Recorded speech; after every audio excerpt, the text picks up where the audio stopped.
आज ये वीडियो एक इम्पोर्टेंट सूचना मैं आपको देना चाहता हूं।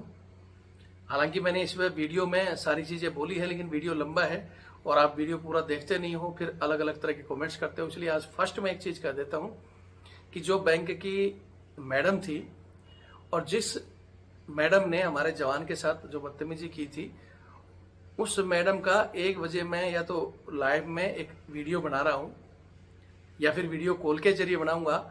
तो मैंने उनसे सवाल करने हैं कि भाई आपने क्या किया, क्यों किया और आगे क्या हो रहा है। तो मेरी तरफ से जो मेरे सवाल हैं वो मैं आगे वीडियो में बता चुका हूँ।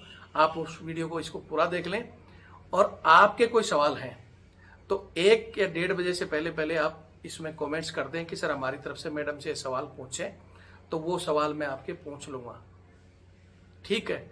नहीं तो बाद में क्या मैं उसका वीडियो बना दूंगा, फिर आप बोलोगे जी मेरा ये सवाल रह गया, मेरा वो जवाब रह गया। लेकिन सवाल वही व्यक्ति पूछे जो वीडियो को पूरा देख ले, क्योंकि आप कमेंट्स कर रहे हो और हो सकता है मैंने पहले ही इसमें बता रखा है वो चीज़ें, तो फिर उसको पूछने की जरूरत नहीं है। आपके मन में मेरे सवालों के अलावा कोई सवाल हो तो ही कमेंट्स करना कि सर मुझे मैडम से ये जवाब चाहिए, इस तरह की माफ़ीनामा चाहिए, मुझे इनके ऊपर ये कार्रवाई चाहिए। तो वो आप 1 घंटे के अंदर इस वीडियो पर लिख सकते हैं और वीडियो को शेयर ज़रूर करना। हो सकता है ये उन लोगों तक पहुंच जाए जिन लोगों के मन में कोई सवाल हो। पहले कमेंट्स करने से पहले, वीडियो को देखने से पहले, तुरंत पहले तो शेयर कर देना, ताकि 1 घंटे में ज़्यादा से ज़्यादा लोगों तक पहुंच सके और ज़्यादा से ज़्यादा लोगों के कमेंट्स आएँ, ताकि हम उन सवालों का जवाब मैडम से पहुँच सके। बाद में आप मेरे को कहोगे कि आपने तो हमें बताया नहीं था, ठीक है। तो वीडियो शेयर करना, पूरा देखना, फिर अपना कमेंट्स लिखना कि सर मुझे इन चीज़ों का जवाब मैडम से चाहिए। ये मेरा नंबर है 8290354513 8290354513। ये मेरा कॉलिंग और व्हाट्सअप नंबर है। आप कॉल भी कर सकते हो 1 से 1:30 बजे के बीच में, और व्हाट्सअप भी कर सकते हो अगर आपको उन मैडम से कोई सवाल पूछना है तो। उसके अलावा यही नंबर मेरा फ़ोन पे और पेटीएम से भी जुड़ा हुआ है, और ये मेरा बारकोड। ये मैं किस लिए दे रहा हूँ, आप सबको पता है। जो मैं लड़ाई लड़ रहा हूँ, या हमारा जो चैनल बैन है, जिसका केस अभी सुप्रीम कोर्ट में 26 सितंबर 2025 को उसकी सुनवाई है, उस चैनल को खुलवाने के लिए, इस चैनल की संख्या बढ़ाने के लिए और एक मजबूत ऐसी टीम जो अन्याय अत्याचार के खिलाफ लड़े, जवानों की हक की आवाज़ उठाए, उन सब के लिए हमें फंड की ज़रूरत है। आप कह तो देते हो रविंद्र फौजी आगे बढ़ो, ये करो, लेकिन रविंद्र फौजी अकेला, मैं भी एक साधारण जवान हूँ, कोई टाटा बिरला नहीं हूँ, ठीक है। तो अगर आप सब इसमें थोड़ा थोड़ा सहयोग करोगे तो ये सारी की सारी लड़ाई हम जीत सकते हैं भविष्य के लिए। नहीं कर सकते तो कम से कम वीडियो शेयर करना, कोई दूसरा भाई हमारी मदद करेगा। एक चीज़ और यहाँ कि आप कुछ नहीं कर सकते तो कम से कम चैनल के साथ जुड़कर रहो। आपकी कोई समस्या आती है तो हमें इस नंबर तक भेज दो, हम आपकी समस्या के लिए ज़रूर लड़ेंगे। और तीसरी बात मैं फिर कह रहा हूँ कि उस चैनल से हमारे 10 लाख से ज़्यादा जवान साथी जुड़े हुए थे, वो हमारी सबसे बड़ी ताकत थी। उस ताकत से हमने अंग्रेजी मानसिकता की जड़ें हिलाई थी, लेकिन अब हम कमज़ोर पड़ चुके हैं। जब तक वो चैनल नहीं खुलता, इस चैनल की ताकत बढ़ाने के लिए मैं फिर कह रहा हूँ कि आप इसकी संख्या बढ़ाओ। एक आदमी अगर इससे 10 जोड़े या 100 जोड़े तो हम उस चैनल की संख्या को पार कर सकते हैं, और हम उसी तरह जैसे पहले लड़ रहे थे लड़ सकते हैं। और फिर कह रहा हूँ कि हर चीज़ के लिए फंड की जरूरत पड़ती है। आगे बढ़ो या जय हिंद लिखने से काम होता नहीं है।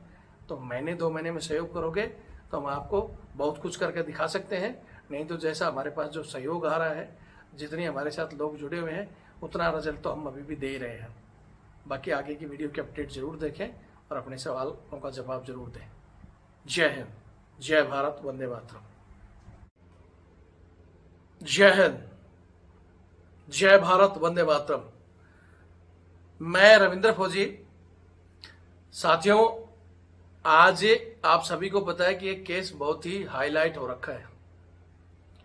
एक बैंक की महिला कर्मचारी जिन्होंने हमारे एक जवान को गलत टिप्पणी, गलत शब्द बोले थे और फौज के खिलाफ भी कुछ बोला था। हालांकि उनके बाद में उनका माफीनामा भी आ गया है। उनका माफीनामा का वीडियो मैंने इसी चैनल में डाला है। लेकिन हमारे बहुत से साथी कि नहीं जी, माफीनामे से काम नहीं चलेगा, इनकी नौकरी जानी चाहिए। कुछ लोगों का था कि नहीं जी, हाथ जोड़कर माफी मांगनी चाहिए, ऐसा बहुत से शब्द आए। तो सबसे पहले बता दूं कि अभी मेरी थोड़ी देर पहले उनसे मेरी बात हुई है और उन्होंने कहा कि 1 बजे वो लाइव में आकर आप सबसे माफी मांगेंगी हाथ जोड़कर। तो 1 बजे मैं आपको एक वीडियो 1 या 1:30 बजे उनका वीडियो या तो डायरेक्ट आपको लाइव में डाल दूंगा या बनाकर उनका वो वीडियो आप तक पहुंचा दूंगा। लेकिन उसके बावजूद भी बहुत से लोग खुश नहीं होंगे, क्योंकि उस दिन मैंने कहा था कि भाई माफी बहुत बड़ी चीज होती है। माफी मांगने वाला और माफ करने वाला, सबसे बड़ा तो होता है माफ करने वाला। तो मैंने तो उसी दिन कहा था, शुरू में ये लड़ाई जहां से शुरू हुई थी, जिस दिन ये लड़ाई शुरू हुई थी उसी दिन उस बंदे के किसी साथी ने मेरे को बताया था। उसके बाद में उस साथी ने उस बंदे से और हमारी कॉन्फ्रेंस में बात हुई। कॉन्फ्रेंस में मैंने सबसे पहले यही मुद्दा उठाया था कि भाई आप चाहते क्या हो। वो रिकॉर्डिंग मेरे पास रखी हुई है, लगभग सारी रिकॉर्डिंग मेरे पास होती है। तो सामने वाले बंदे से मैंने पूछा था कि आप क्या चाहते हो, माफी मंगवाना चाहते हो कि उसको जॉब से बाहर कराना चाहते हो। तो उस बंदे ने मेरे को ये कहा था कि सर माफी मंगवा दो, और वो मेरे से नहीं, फौजी भाइयों से माफी मांगे, क्योंकि फौज के प्रति उन्होंने जो शब्द बोले थे आप सबने सुन लिया होंगे। तो मैंने उनसे कहा था कि ठीक है, मैं वो मैडम का नंबर मेरे पास था ही, मैं मैडम को नंबर लगाता हूँ, उनसे बात करता हूँ कि वो माफी मांगेंगी। हालांकि उस दिन उनका वो स्विच ऑफ था। फिर दूसरे बंदे ने कहा सर क्या करोगे, फोन तो उसका बंद आ रहा है। फिर मैंने एक पहला वीडियो बनाया था इसी चैनल में, मेरे 1 2 3 वीडियो उसके पड़े हुए हैं। तो पहले में मैंने उनको अच्छे से सुनाया भी है। बहुत से लोगों के पास क्या डायरेक्ट वो तीसरा वीडियो जा रहा है। तो एक बंदे ने अभी जैसे मेरे को व्हाट्सएप पर मैसेज लिख दिया, आप ठेकेदार हो क्या, आप कैसे माफ कर रहे हो उनको। तो मैंने कहा भाई आप या तो वो वीडियो पूरा देखा करो कि मैं क्या कह रहा हूं। मैंने उस वीडियो में भी कहा है, और शुरुआती में मैंने इन बंदे से बात करते हुए कहा था कि भैया वो सामने महिला है, और हमें हमारी जो फौज की सिखलाई में हमेशा सिखाया गया है कि महिला, बुजुर्ग और बच्चों के साथ आप दुश्मनी पैदा नहीं करोगे, उनकी गलतियां भी होती हैं तो उनको आप माफ करोगे। और मैं हमेशा मेरी उसी सिखलाई के हिसाब से चल रहा हूं आज तक। मेरी फौज की सिखलाई समझो, या मैं अब यहाँ कहूंगा तो फिर बहुत से लोग यहाँ भी कमेंट्स कर देंगे। आप सभी को पता है कि मैं क्षत्रिय मतलब कुल से हूं, और मेरा हमेशा से ही बोलते हैं ना कि एक सिद्धांत रहा है माफ करने वाला। जैसे मोहम्मद गोरी ने 17 बार आक्रमण किया था, लेकिन पृथ्वीराज चौहान ने उनको माफ कर दिया था, और अंत में उसी गोरी ने धोखे से पृथ्वीराज को मार भी दिया था। लेकिन फिर भी हमारा धर्म, हमारी संस्कृति या हमारा वंश हमें सिखाता है कि सामने वाला अगर माफी मांग रहा है तो हम उसे माफ कर देते हैं, ये हमारे खून में है। और मैंने इंडिविजुअल उसको माफ कर दिया था माफी मांगने के बाद। और उस वीडियो में मैंने ये भी कहा था कि मैं माफ कर रहा हूं, मेरे से जुड़े हुए साथी या बाकी फौज तय करेगी कि क्या करना है। तो बहुत से साथियों को आ गया नहीं माफ नहीं करना है, नौकरी से जाना चाहिए, सबक सिखाना चाहिए। तो आपको ये भी बता देता हूं कि उनके जो बैंक से उनको टर्मिनेट कर दिया गया है, वो बैंक में नहीं है। और ये भी मैंने पहले भी बताया था कि वो HDFC जो बैंक की बात की जा रही है, वो HDFC बैंक की एम्प्लॉय नहीं थी, परमानेंट कोई कर्मचारी नहीं थी, वो सिर्फ और सिर्फ एक लोन एजेंट थी। मतलब उनका सिर्फ इतना ही बैंक से ताल्लुक था कि वो बैंक में एक बोलते हैं ना मीडिएटर के तौर पर लोगों को लोन करवाती थी। आज भी उनसे मेरी बात हुई तो उन्होंने ये कहा कि सर मैं तो कर्मचारी वैसे भी नहीं थी, और अब HDFC मेरे को मतलब हटा चुका है वहां से और वो रिकॉर्डिंग जैसे देश में वायरल हो रही है, अब कोई बैंक मेरे को नौकरी भी नहीं देगा, यानी आज वो सड़क पर है। और बहुत से बंदे जो कह रहे थे माफ करना, मैंने एक चीज ये जरूर कहा था आपको कि माफ करने के पीछे 2 रीजन है। पहला रीजन तो वो महिला है, और दूसरा रीजन ये है कि उन्होंने जो गलती की, उन्होंने फौज के प्रति जो शब्द बोले, उस बंदे के प्रति जो शब्द बोले, और वो माफी भी मांग चुके हैं। लेकिन हमारे बंदों ने हालांकि वो तो यही कह रहे हैं कि भाई कम से कम 150 से 200 कॉल है जो फौजी भाइयों की है, लेकिन मैंने ये भी कहा है कि मेरे एक साथी ने वो जो स्क्रीनशॉट भेजे थे उसमें 1-2 को नंबर भी लगाया, तो कह रहे हैं कि भाई हम तो सिविलियन हैं। अभी वो सिविलियन हैं या वो फौजी हैं, वो तो भविष्य तय करेगा। हालांकि मैंने उस दिन मैडम को कह भी दिया था कि भाई हम आपसे, वो बंदे से आप माफ़ी मांगो और वो बंदा आपको माफ़ कर देगा और शायद आपकी जॉब भी नहीं जाएगी। इसी वजह से, क्योंकि जो 150-200 बंदों ने गुस्से में आकर बस ऐसी भाषा लिखी है, मैंने उस दिन भी कहा था कि मैं उनको पढ़ नहीं सकता।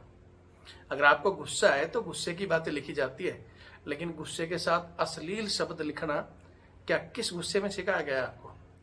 ऐसे ऐसे अश्लील शब्द उनको लिखे गए हैं जो मेरे को उन्होंने भेजा, तो मैं खुद पढ़कर शर्मिंदा हूँ। मैं यहाँ बोल भी नहीं सकता, मैंने उस दिन भी बताया था। और मैंने मैडम को यही कहा था कि ठीक है मैडम, मैं उनकी तरफ से मैं खुद शर्मिंदा हूँ, मैं आपसे माफ़ी मांगता हूँ। आप देश से और फौजियों से मांग रही हो और उनकी तरफ से मैं माफ़ी मांगता हूँ। और अगर मैं उन इंडिविजुअल को बोलूँगा तो वो माफ़ी की नामा के बाद में आपका फिर वो व्हाट्सएप भर देंगे। तो मैडम ने कहा था कि ठीक है, और मैंने इसीलिए उस वीडियो में कहा था कि मैडम ने माफ़ी मांग ली है। और रही बात नौकरी की, तो डिपार्टमेंट कार्रवाई कर रहा है, हो सकता है उनकी नौकरी भी चली जाएगी। लेकिन अगर वो नौकरी उनकी जाती है, वो सड़क पर आती हैं, तो वही बात है कि उनका भी कुछ कानूनी अधिकार है। अगर वो उस कानूनी अधिकार के तौर पर अगर वो भी कोर्ट कचहरी या पुलिस को जाएगी तो हमारे बंदों के लिए मुश्किल हो जाएगी। ये शब्द मैंने हमारे उस जवान को भी कहा था। आप लोग क्या प्रेजेंट जो चल रहा है सिर्फ उसको देखते हो? एक रिकॉर्डिंग सामने आ गई और उसका बिल्कुल लो कैसे कह दिया, बस हम तो ये कर देंगे फलाना। इसलिए मैं कहता हूँ कि हमेशा सोच समझ कर, मैं हमेशा जब भी कोई मेरे पास रिकॉर्डिंग आती है तो हम उसका पीछे का पूरा कि भाई कहानी क्या है, एकाएक ये चीज़ें कोई ऐसा तो नहीं कि चलते फिरते कोई बोल देता है, उसके पीछे कुछ कहानियाँ होती हैं। तो हम जरूर अपोजिट पार्टी से बात करते हैं। ये तो मैडम है, मेरे पास तो हमारे सैनिकों की आती रहती है। जो भाई लिखता है ना कि आपने ठेका ले रखा है, 8,70,000 फौजी मेरे उस चैनल से जुड़े हुए थे। ठीक है, 8-10 लाख लोगों की बातों को हैंडल करना, फिर अधिकारियों के जो बोलते थे किसी कर्नल साहब ने ये बोल दिया, किसी ने गाली दे दी, किसी ने थप्पड़ मार दिया, उन सबको हम हैंडल कर रहे हैं। और डायरेक्ट जब बात आती थी तो वहाँ भी हम बात करते थे, चाहे कर्नल साहब हो चाहे जनरल साहब हो, सबसे बात कर फिर ही हम मसले को जब हल हो जाता था तो मैंने उन चीज़ को डाला ही नहीं। लेकिन ऐसी स्थिति में कोई लोग भाई नहीं, हम तो बॉस हैं और आप हमारा क्या उखाड़ लोगे, तो ऐसे मैंने बहुत से वीडियो मेरे उस चैनल में डाले हुए हैं। तो दोनों तरह की चीज़ें देखकर फिर कमेंट्स करना चाहिए। या एक आदमी गलती भी है, माफ़ी मांग रहा है तो उसको माफ़ करना चाहिए। आप माफ़ भी नहीं करो क्योंकि भाई आपका दिल माफ़ करने लायक नहीं है, आप में गुस्सा है, तो आप गुस्से में लिख सकते हो कि इनके ऊपर कार्रवाई हो, ये भी लिख दो तो ठीक हो। लेकिन आप इस तरह की अश्लील टिप्पणी करना, वो तो मेरे हिसाब से किसी भी एंगल से जायज़ नहीं है। लेकिन मेरे कहने के बावजूद कुछ बंदे रुके नहीं, और दूसरी तरफ बैंक ने उनको टर्मिनेट कर दिया और रोड पर आ गई।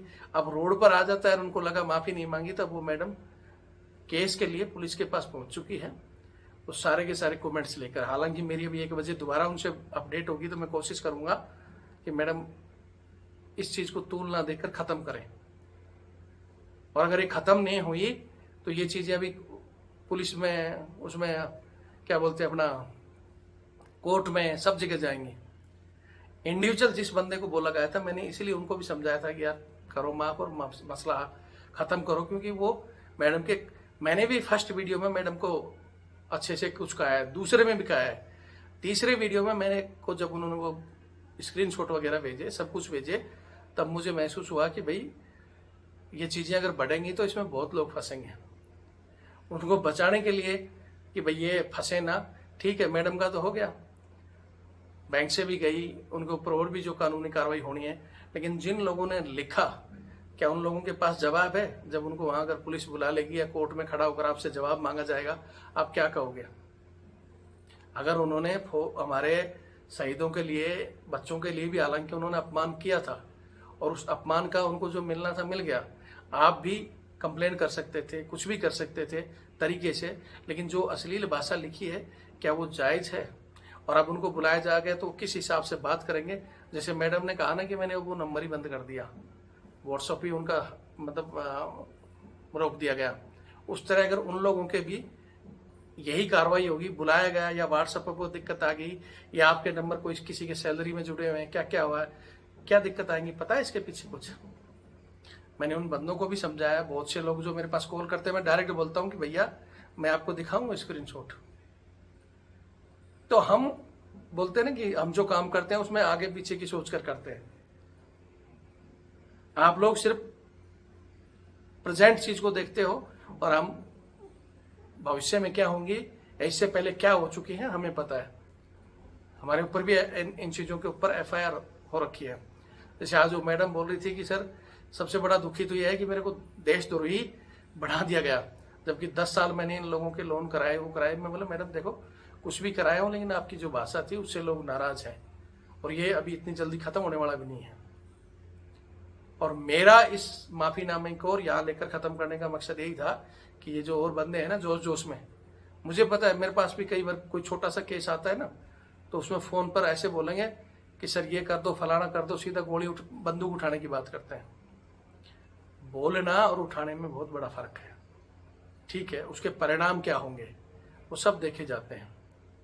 तो आज बाकी के अपडेट में 1 बजे उनसे और रिक्वेस्ट भी करेंगे और उनको भी कहेंगे। और फिर कह रहा हूं ये मेरे अकेले के विचार हैं, या मेरे साथ जो मेरी टीम जुड़ी हुई है मैं उनसे सलाह लेता रहता हूं। उसमें जवान भी हैं, जेसीओज भी हैं, कोई सूबेदार मेजर है, कोई ऑनरी कैप्टन है, कोई मेजर साहब है, कोई कर्नल साहब है, कोई ब्रिगेडियर साहब भी हैं, कोई हमारे बुजुर्ग सिपाही भी हैं, हवलदार भी हैं। सभी लोग जुड़े हुए हैं। ये नहीं कि मैं मेरे अकेले के विचार, जब भी कोई आता है मैं उनसे डिस्कस करके कि सर ये चीज़ें हैं, तभी मैंने कहा था माफ़ करने के लिए। कोई मेरा अकेले का नहीं था उस समय, जो था वो मैंने फिर भी कहा था कि मेरे अकेले के विचार हैं और आज भी ये मेरे अकेले के विचार हैं। उसके बाद में मैडम का वीडियो भी आ जाता है, आप सबके क्या विचार हैं। मैंने उस दिन भी कहा था कि ठीक है मैं कमेंट्स आपके पढ़ रहा हूँ, लेकिन तरतीब से कमेंट्स लिखना, नहीं तो मुसीबत हम सब के लिए खड़ी हो जाएगी, ठीक है? वो चीज़ें मैं भुगत चुका हूँ। मेरा वो चैनल आपको पता है बैन हुआ है, किन कारणों से, क्या क्या हमारे ऊपर आरोप लगे हुए हैं वो हम ही समझते हैं। जब चक्कर काटने पड़ते हैं ना पुलिस स्टेशन के और कोर्ट के चक्कर काटने पड़ते हुए हैं, जब वहाँ पूरे दिन बैठना पड़ता है तो हमें ही पता है। भाषा एक दिन गलत लिख देना, अश्लील शब्द बोलना, ये कर दूंगा फलाना कर दूंगा बोलना, और जब करने का रिजल्ट आता है तो बहुत मुश्किल हो जाती है। तो इन चीज़ों को ध्यान रखें। एक बार मैं फिर हमारे फौजी भाइयों को मैं आपको हाथ जोड़कर निवेदन करता हूँ, जो आपका गुस्सा है उसको रखो, गुस्से को बॉर्डर पर इस्तेमाल करो दुश्मन के खिलाफ। दूसरा, जब कई जगह हमारे को ऐसे लोग, दबंग लोग, मैंने कल भी कहा था, कहीं पुलिस वाले, वहाँ भी थोड़ा सा उस समय ताकत दिखाओ, गुस्सा दिखाओ। एक नारी के प्रति, एक महिला के प्रति हम गुस्सा दिखाएं तो हमारी हिस्ट्री, मतलब मेरे हिसाब से तो कोई महान हिस्ट्री बनेगी नहीं। और मेरे जो जुड़े हुए सीनियर हैं सब ने यही कहा है कि अब आप या तो इसको मैटर को विराम दे दो, क्योंकि अगले बंदे से जिसका ये मसला था, मैंने उनसे बात की तो करेंगे सर, अब हमारे अधिकारी करेंगे जो भी करेंगे, मेरे हाथ में कुछ नहीं है। तो अगर उनके अधिकारी ही करेंगे तो फिर हम बीच में क्यों दुश्मनी मोल लें?